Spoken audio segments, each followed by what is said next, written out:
Assalamualaikum warahmatullahi wabarakatuh. Tabik pun, izin memperkenalkan diri, nama saya Febri Hendriani, NPM 1713041027. Di sini saya akan menyampaikan beberapa materi mengenai mata kuliah berpikir kritis. Materi yang akan saya sampaikan yaitu mengenai pola penalaran. Sebelum menyampaikan lebih lanjut mengenai pola penalaran, alangkah baiknya kita akan mengerti terlebih dahulu apa itu penalaran. Menurut Kamus Besar Bahasa Indonesia, 5. Penalaran merupakan pemikiran atau cara berpikir logis. Penalaran adalah kegiatan akal budi dalam memahami makna setiap term dalam suatu proposisi, menghubungkan suatu proposisi dengan proposisi yang lain, dan menarik kesimpulan atas dasar proposisi-proposisi tersebut. Dengan demikian, jelas bahwa penalaran adalah sebuah bentuk pemikiran. Menurut Surya Sumantri, ciri-ciri penalaran dibedakan menjadi dua. Yang pertama, adanya suatu pola berpikir yang secara luas dapat disebut logika. Yang kedua, sifat analitik pada proses berpikirnya.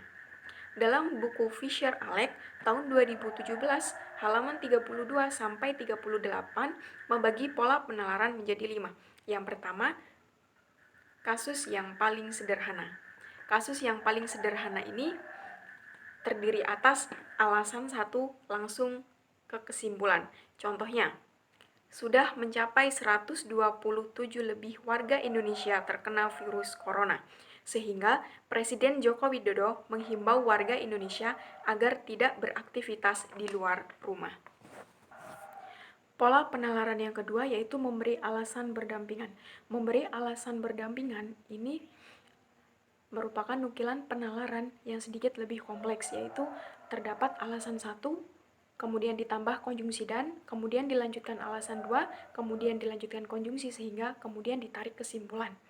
Jadi dalam memberi alasan berdampingan ini, alasannya terdapat 2 atau lebih, itu sebagai pendukung. Alasan-alasan selanjutnya itu sebagai pendukung alasan dari alasan yang pertama. Pola penalaran yang ketiga yaitu rantai penalaran. Pada rantai penalaran ini bisa kita perpanjang lagi menjadi beberapa alasan, kemudian kesimpulan. Pada rantai penalaran ini, polanya seperti alasan satu, kemudian dilanjutkan konjungsi sehingga, kemudian langsung ke kesimpulan satu, kemudian konjungsi oleh karena itu, kemudian di kesimpulan 2. Sebagai contoh, saya melihat pada buku Alec, yaitu menanam tanaman pangan yang dimodifikasikan secara genetis akan memampukan para petani untuk memakai bahan pembasmi rumput liar yang lebih kuat, yang dapat mematikan tanaman jika digunakan sebelumnya, sehingga akan terjadi pengurangan yang cukup besar pada jumlah dan kepadatan benih rumput liar di ladang pertanian. Jadi, mungkin kebanyakan burung di daerah pertanian yang bergantung pada benih-benih ini untuk bertahan selama musim dingin akan semakin berkurang lagi. Sudah jelas pada contoh terdapat alasan satu, kemudian dilanjutkan sehingga, dan kemudian langsung ke kesimpulan atau kalimat konjungsinya jadi atau oleh karena itu. Selanjutnya, pola penalaran yang keempat yaitu alasan yang harus dipakai bersama-sama atau alasan bersama. Pada pola penalaran ini harus menyajikan 2 atau lebih alasan yang secara berdampingan untuk mendukung kesimpulan, dan melihat masing-masing alasan seperti memberi suatu dokumen atau dukungan terhadap kesimpulan yang awal.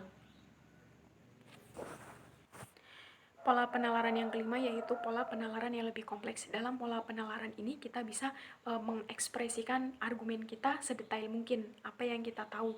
Nah, jadi untuk contoh pola penalaran yang lebih kompleks ini bisa seperti argumen satu, kemudian dilanjut dengan kesimpulan dan lainnya. Saya akan memberikan contoh mengenai pola penalaran yang lebih kompleks. Kebanyakan calon orang tua lebih suka memiliki anak laki-laki, sehingga jika orang bisa memilih jenis kelamin anak mereka, mungkin pada akhirnya akan ada lebih banyak pria daripada perempuan dalam populasi penduduk. Dan hal ini bisa menimbulkan problem sosial yang serius. Oleh karena itu, kita harus melarang menggunakan teknik-teknik yang memampukan orang memilih jenis kelamin anak-anak mereka. Mungkin cukup sekian dari pembahasan saya, semoga bermanfaat. Wassalamualaikum warahmatullahi wabarakatuh.